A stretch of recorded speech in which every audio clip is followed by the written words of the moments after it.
Machine Bhagiratha అసెంబ్లీలో నిలబడి challenge చేసిన నేను 5 ఏళ్ల లోపల ప్రతి ఇంట్లో నల్లబెట్టి నీళ్ళు ఇవ్వకపోతే మళ్ళా ఎలక్షన్ల పార్టీ మేము నిలవడం ఓట్లు అడగము అని చెప్పిన నేను.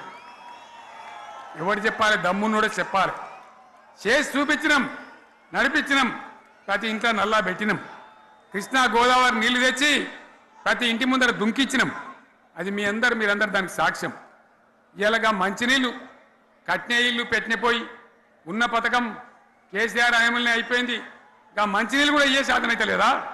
మేము ఇంత సిపాయిలం అంత సిపాయిలం అని ఎగిరెగిరి దుంకితే మాట్లాడితే మంచినీళ్ళు ఇచ్చే కూడా సాధన అయితే లేదా? మంచినీళ్ళు పోతాయి, కరెంటు పోతుంది, వడ్లు కొనే దిక్కు లేదు. వడ్లు కొంటాను రా కళ్ళాల కాడ 15 రోజులు వడ్లు కొనే దిక్కు లేదు, అడిగే దిక్కు లేదు. సర్కారు కొనకపోతే దిక్కుమాలని దేవుడా అని ప్రైవేట్ మిల్లర్లకు అమ్ముకుంటున్నాం. మళ్ళీ అక్కడ దళారీలు, అక్కడ దోపిడీ, మళ్ళీ రైతాంగం దోపిడీకి గురవుతున్నది. మళ్ళీ 2014 కంటే ముందటి పరిస్థితులు వస్తూ ఉన్నాయి. ఆ విధంగా ఎందుకు జరుగుతూ ఉంది? ఇది ఎవరి అసమర్థత? కాంగ్రెస్ ప్రభుత్వం యొక్క అసమర్థత కాదా? ఈ కాంగ్రెస్ కాటేయడం కాదా?